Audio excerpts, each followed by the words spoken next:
भगवान महाप्रभुंकर अचल अर्चा विग्रह अर्थात धातु विग्रह बाहर को बाहर थिला बेले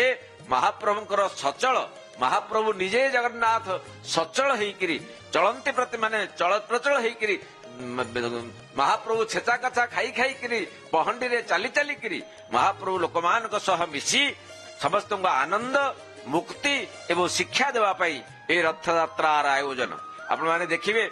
प्रथम आज्ञामाल रथ को मिलीगला काली महाप्रभुंकर श्री नंदीघोष रथ प्रथमे आसिला एवं यही जो नंदीघोष रथ रथ तीनटा को वैशिष्ट्य दिया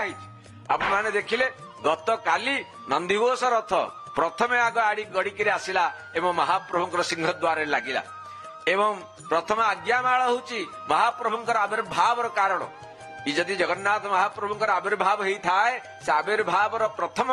कारण जदि आम देखा ताले से होची प्रथम आज्ञामाल जेतबेले महाप्रभु प्रथम आज्ञामाल देले श्री विद्यापति की विद्यापति जाइथिले महाप्रभु को दर्शन करबा पई एवं से दर्शन समय रे महाप्रभुंकर दिव्य आज्ञामाल प्रदान करथिले जो आज्ञामाल संकेत देइथिला जे जगन्नाथ महाप्रभु चतुर्धा मूर्ति रे विराजमान करिवे एवं एही चतुर्धा मूर्ति आज महाप्रभुंकर से नवदिन यात्रा रे महाप्रभु चतुर्धा मूर्ति बड़दाण्ड को आसीबे महाप्रभु महाराज इंद्रदम्न पुरुषोत्तम क्षेत्र को आसी श्री नीलमाधव को दर्शन करिवार जो आज्ञा यही प्रथम आज्ञा माल भितर सन्निहित थिला आज्ञा देवा पछरे जगत मंगलर कामना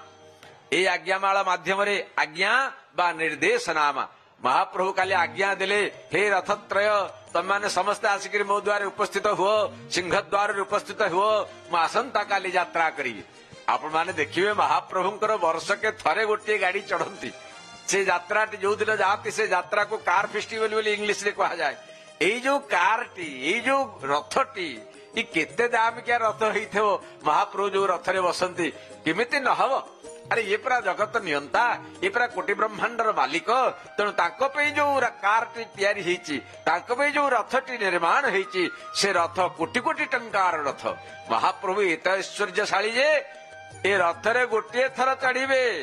एवं गोटे थर जीवे आ गोटे थर आसीबे आसिला पर रथ को फोपाड़ी देवे रथ आउ दरकार हबनी से रथर पार्ट मध्य को काम रे लागिबनी से रथ खंड विखंडित हेजिवो रथर समस्त पार्ट अलग अलग हेजिवो एवं से रथर समस्त अंग को श्री मंदिर भितरे ताको रस चूल्हा रे जाली दिया जीवो एवं से रथ आउ द्वितीय बार महाप्रभु चढ़िबे नाही तेणु एई जो रथ एई रथ रे महाप्रभु आज्ञा देले जे मो रथ चढ़ी जीवी काली रथत्र आसी उपस्थित हेची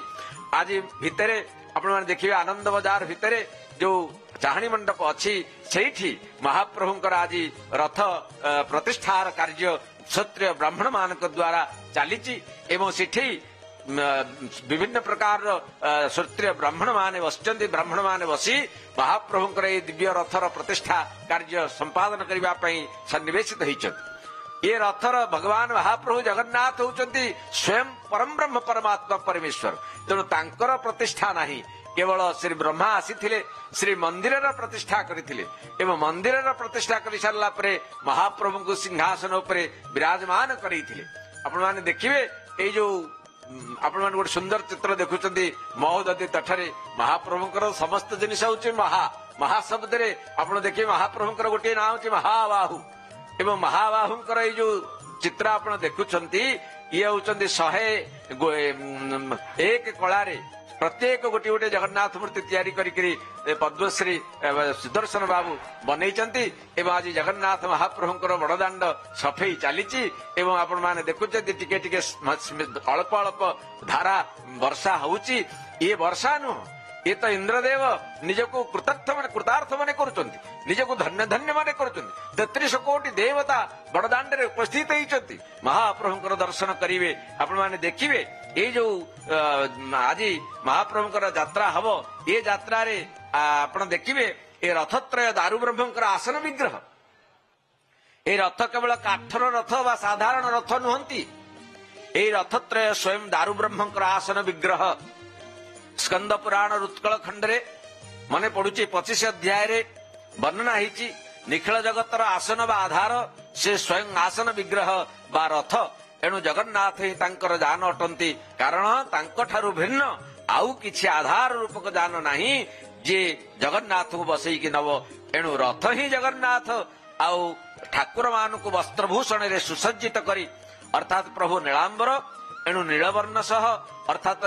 ରକ୍ତ ଏବଂ ନୀଳବର୍ଣ୍ଣର ବସ୍ତ୍ର ତାଳଧ୍ୱଜ ରଥରେ ବସ୍ତ୍ର ଆବରଣ ଭାବରେ ଆପଣମାନେ ଦେଖୁଛନ୍ତି।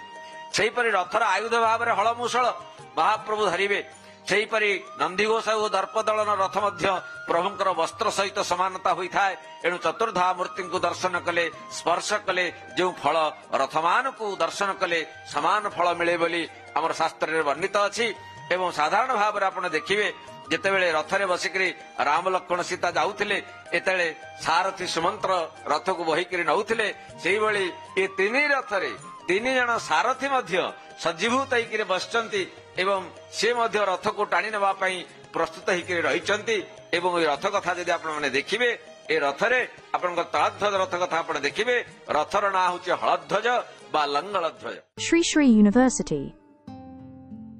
Admission open.